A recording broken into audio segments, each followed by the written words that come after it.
Yes.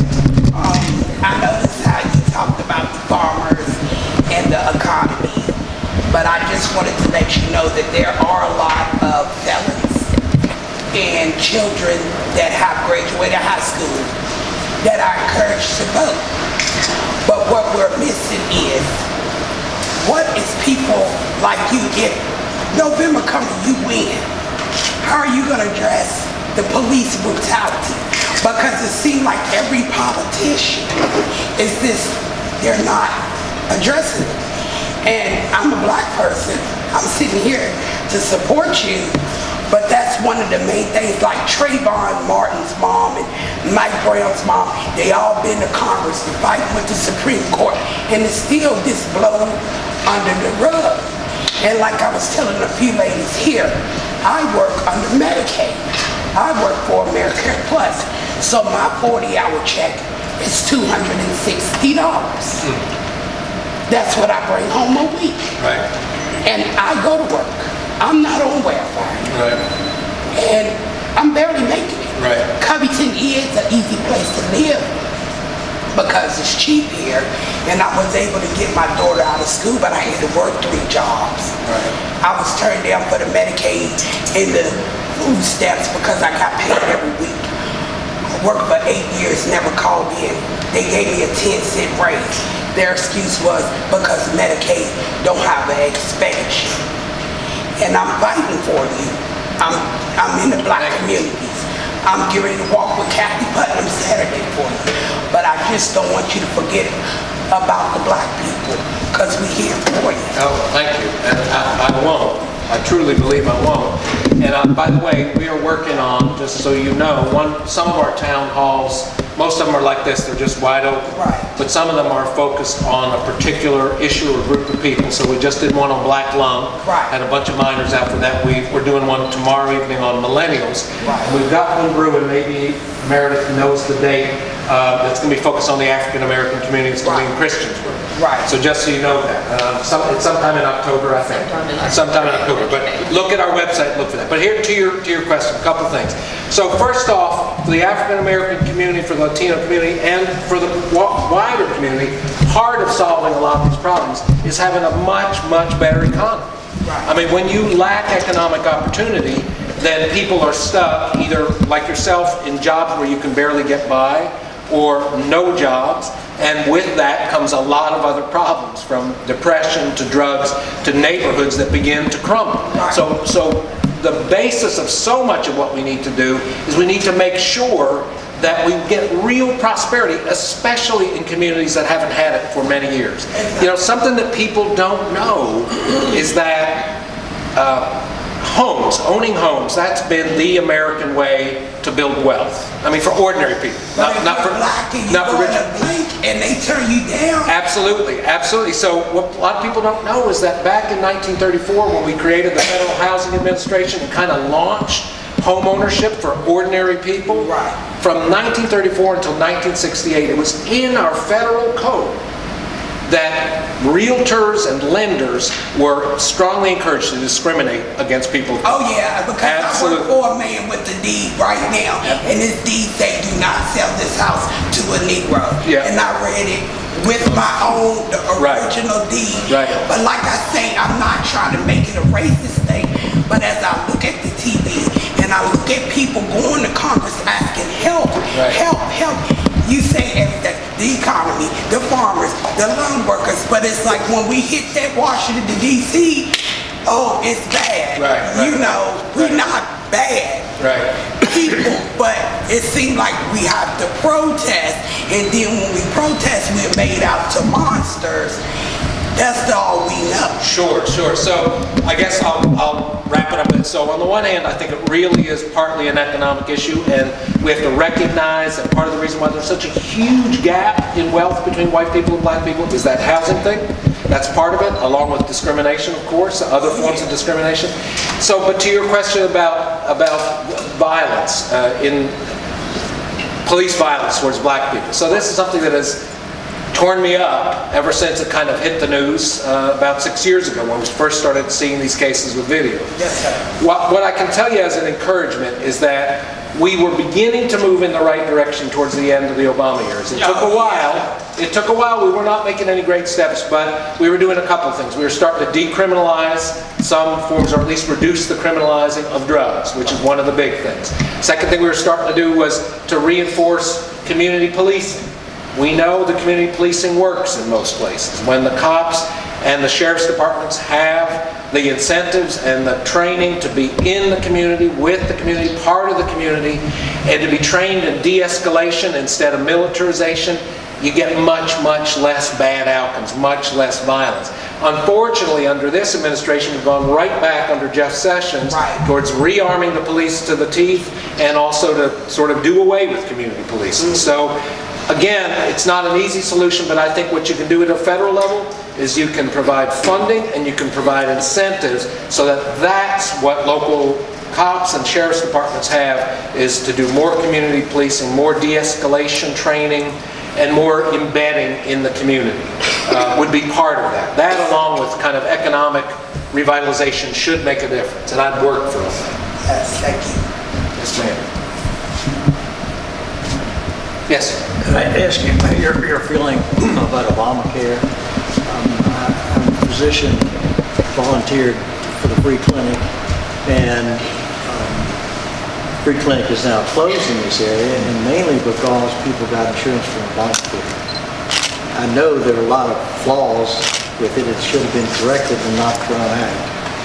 My feeling about it. I just wondered what your feeling about it. Yeah, so I'll tell you right out that I think the Obamacare, the ACA, made some very important improvements to the healthcare system, but I also think it didn't go nearly far enough, and for that reason I'm a strong supporter of a Medicare for All approach.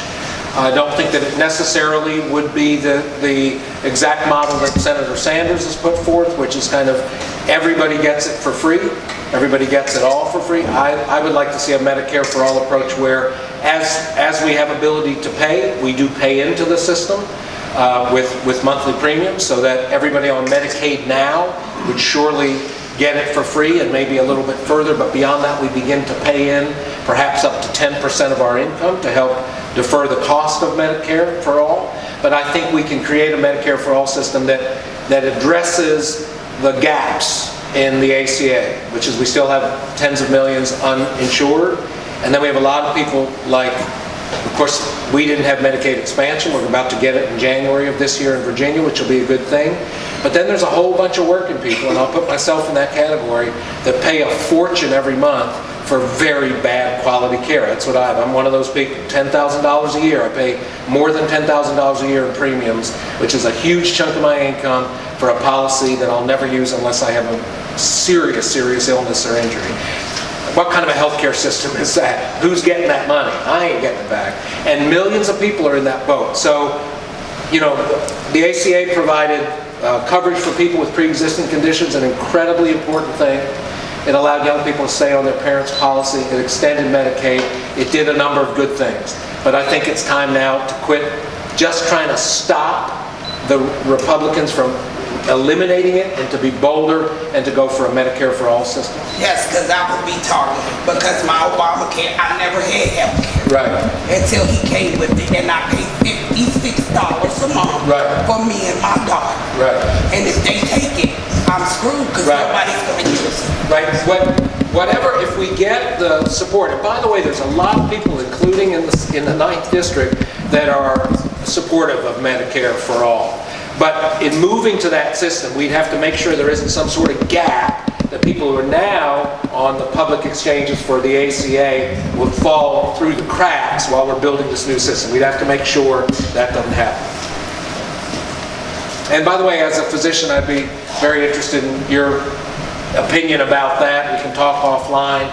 We're also doing a healthcare forum, I think on October 13th, I can't remember these dates, and to debate these issues. So I'd love to have you there. Yes? So, to expand on that a little bit, you know, in the late 80s, early 90s, we deregulated the healthcare industry. And we did that because we were going to use the profits to have better facilities and better care. And I think that's working out great for us now because nobody can afford health care. But quite honestly, deregulation of something, I know this country's a free enterprise country and we have commodities of all sorts, but health care shouldn't be treated as a commodity. I mean, when you're talking about somebody suffering, that's not something that we can choose to have an automobile or a cell phone. When we're talking about somebody suffering their life or death, that's something that we need to view in a different light. And I think that we have a lot of people that has made a tremendous amount of money since the early 90s in the healthcare industry. And until we re-regulate, it's not going to get any better in my mind. I agree with you completely. I mean, we have this notion in this country, we don't all buy it, but a lot of people do, that regulation is always bad and deregulation is always good. Now, as a farmer and small business owner, I do believe that some regulation is burdensome, it's over the top, it's unnecessary, sometimes it's just flat out stupid.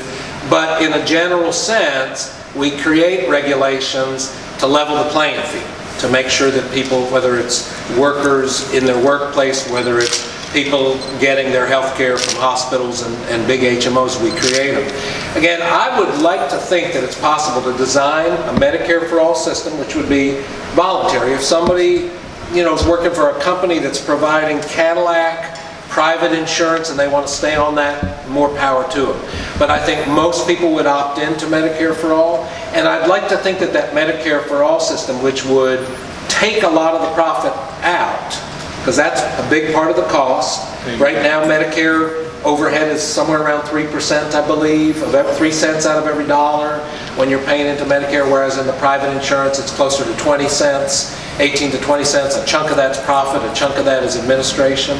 So I think we could make it more affordable by scaling some of that back. I'd also like to think that the community clinics, whether they're general practitioner type clinics, whether they're focused on mental health or on drug rehabilitation, I would like them to be a robust part of this too. I don't see why we can't design a system where folks have figured out how to deliver really good primary care at the Dungannon Clinic in Dungannon and Scott County, or they've figured it out in the New River Valley through a multi-agency thing about how they're tackling mental health issues and substance abuse issues. I would like to think that all of that could continue and grow within a framework that simply everybody is guaranteed affordable health care. But it still can be delivered in some cases at the community level. And I don't see why we can't do that. I believe we could have the best of both worlds in that sense. But I agree with you that the argument for deregulation was that it would be more efficient, we'd get more bang for the buck, and it's been precisely the opposite. Yes? Got a question. I know you're a farmer. You have to make a living off your land, which means you have to keep that land sustainable, renewable. How do you feel about uranium mining in Virginia in particular, and in general, private industry getting oil and mineral rights on public lands? Well, we've got a couple of issues there. So, generally speaking, I would side with the landowners and the farmers over the uranium mining. And I say that for a couple of reasons. For one thing, we have already paved over a tremendous amount of our best farmland in this country. Now, we still have a lot of farmland left. But people think we just have plenty of farmland and we don't need to worry about it. But the truth is, between development pressures from housing and malls and those kinds of complexes, and pressures from things like the Mountain Valley Pipeline, the ACP, or the uranium mine, our base of really productive farmland is shrinking. And we ought to be alarmed about that. Not a whole lot of us farm anymore, but whether you farm or not, we do not want to get to a point where the United States cannot feed itself, where we cannot care for our own needs. So generally speaking, I think we should be figuring out how to create incentives for farmers to keep their land in productive use. Right now, for a lot of farmers, if they are tempted to sell out to an energy company, or for that matter, farmers who live close to I-81 or I-64 might get a great offer to sell because there's going to be a new development there. There's very little reasons for farmers to keep their land in farmland if they're not making a living at it. So one thing we need to do is help farmers make a better living so that they won't be tempted to sell out to one of those concerns. I think that's very important. Second issue is addressing the eminent domain. Eminent domain is part of the founding documents of this country because they realized, the founders, that we needed a way to be able to put public projects through private land. That's how we built the railroads. That's how we built the interstate. But it used to be that we used eminent domain in a much more limited way. We only used it when the public clearly would use that road or that railroad or whatever. Now, eminent domain, in other words, people's private land being taken, happens for things, not only pipelines, but there are working class neighborhoods that have been completely demolished on the outskirts of Detroit, for instance, so that Ford could build a shiny new corporate headquarters in that community. That is crazy to think that's a public good, that you can wipe out an entire neighborhood just because somebody with money can come in and build condos and other things that are going to increase the tax base. So I think when you get down to the uranium mining or the pipeline or other things, a lot of the issue comes down to eminent domain, and I think we need to really tighten eminent domain up so that we only use it when there's truly a broad public benefit from it. I have to clap for that. So switching up a little bit, we're a military family. Also, I work at the mill and in the union. My husband retired with 24 years of service. The big thing that I see for our military coming back from overseas and everything is that when you go, everybody in this room should go and sit at a VA hospital one day and see what goes on there. We're fortunate, our experience has been good in Salem, but I know there's other facilities and other people that haven't had the best of luck. So what is your stance on taking care of our veterans, and what would you do to make sure that they're cared for? Yeah, and what you said is exactly what we've been hearing. We did a veterans town hall 3 weeks ago, and it was a relatively small town hall, but we had people from the Marines, from the Air Force, and from the Army. We had people going back to the Vietnam War, and a veteran that had lost his leg in Afghanistan. So we had kind of a wide spectrum. And what we hear about VA care is exactly that some people were very pleased with it and had nothing but good care. Others have had really bad care, and then probably the most common story I've heard is that the care is good until the main caregiver, the physician or somebody else, moves on, and then they feel like they're starting over again. Their records, the quality of care goes. So it seems to me, and I can't just make wave a wand to make this happen, but it seems to me that if you're a veteran, it ought not to matter where you are in the country. The quality of care, the timeliness of it, and the access to it ought to be guaranteed. It really shouldn't matter. I mean, the Salem VA, from everything I've heard, has a better reputation than some others. But even so, it's inconsistent there. So how do we get that? How do we guarantee it? Well, partly it's putting more money into it. It for sure has to be that, because part of the issue is that if the caregivers can make a good bit more money, either in private practice or in another facility, they tend to move on quicker. And that's where you get the disruptions in care. You don't get the continuity. So that's one thing, is putting more money into it. It's not only that, though, because we've got to have, I think, better oversight of the VA. It seems like about every 3 to 5 years there's a scandal. There was one about all the veteran suicides not too long ago, related to people waiting forever for basic mental health screening and mental health care.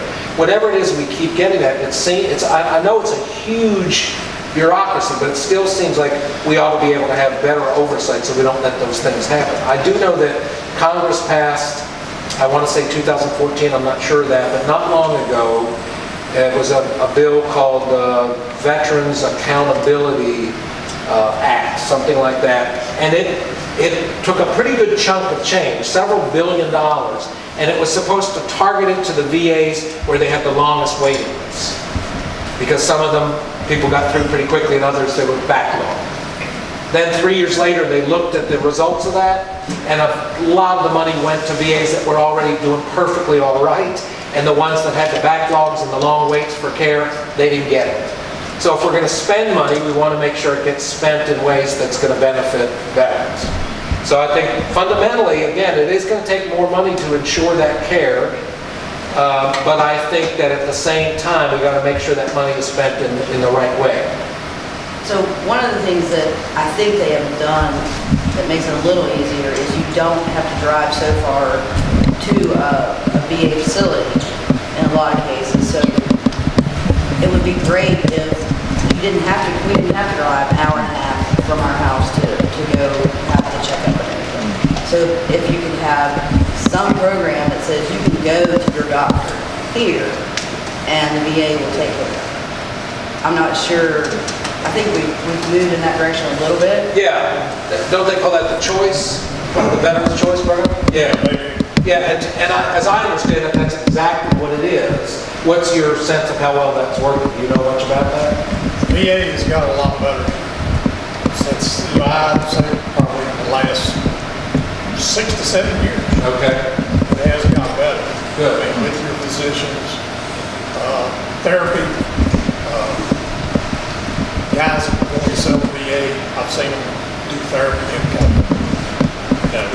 At like a private doctor's office or a clinic? Well, Yeah. a therapist, yes. A therapist. Yeah, a therapist, for like their knees, shoulders, or whatever. So it has improved from what it used to be. That's good. Because when I first signed up for VA, I mean, straight up with you, it sucked. And it took forever to get it complete. But it has improved. Yeah. Well, that's really good to hear, and I guess the thing we have to be committed to is making sure it keeps getting better, that it doesn't plateau or fall back. And I think, again, that's going to be partly money, but it's also going to be looking at the innovative things that work. If it's the choice program that allows a veteran to not have to drive an hour or two to the VA, but to use a local clinic or a local provider, if that's working, we got to make sure that that's available everywhere. The other issue I'll tell you that we talked about a lot in this Veterans Forum was just helping veterans make the transition to civilian life. And I know some people make it readily and some people really struggle with it. I'm not a veteran, so I can't say much about that, except that pretty much everybody said that was a challenge because the way they described their experience in the military is it's an experience of whatever difficulties, whatever horrors you experienced, it was always teamwork, it was always somebody had your back, there was never a question. And then you kind of move into the private world and the civilian life, and it's not that way at all.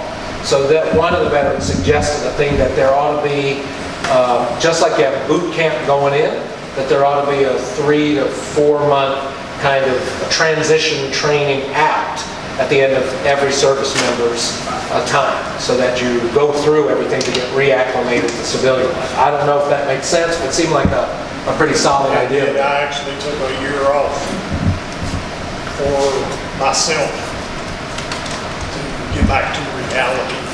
After 15, Civilian life. 12 months in Iraq, Yeah. we both needed to transition back. Yeah. So, And you just made that happen on your own. It wasn't anything Yes. provided. I saved a lot of money. Yeah, well, good. That's why I got That's that awesome. track. But you can see where a lot of veterans, especially if they're younger, maybe their term has been shorter, they may not think that. They may come back thinking they can just make that shift. And I think that idea of having that option of some sort of really good, it's almost like a debriefing in a way that goes on for several months might be useful to a lot of veterans. And it would include maybe job opportunities or things like that as well. Yeah, for our vets, there's a lot of them out there that they do need help. Yeah. And, I'm a military guy, I believe in the military very strong. I got a lot of brothers out there that not necessarily doing real good, so I'm not come back. Right. for? One of the biggest things I see is when a soldier has issues after serving wherever. They're so scared to ask for help because then that means they're going to get what is it they call where they put them out because they have mental issues. So you have soldiers that are afraid to voice that they have issues because then the military would frown on that. Right. So with mental health across the board, we have to figure out a way to not frown on that. Right. Whether it is the opioid addiction, whether it's men coming back from war, but just mental health in general, to me, is a shambles. Yeah, yeah. Do you agree with that? Pretty much. Yeah, I mean, I think that's a problem that's probably most acute in the military, but let's be honest, men generally have a hard time asking for help around things like emotional and psychological issues, so it's kind of going to take some cultural change for men to be able to, because that's a sign of weakness, to say you're depressed, so it's not an easy thing to overcome, but the VA and other providers ought to be absolutely at the ready when people do say they need help. Well, the guys that are on active duty, and I know you do some, we wouldn't say, I need help Right. of the fear of losing their job in the military. Sure. So, that's a big thing. I don't know how you fix that one. I would hope that somebody can work on that. I'd say you change the chain of command so that they encourage people to come forward when they need help rather than punish them when they do.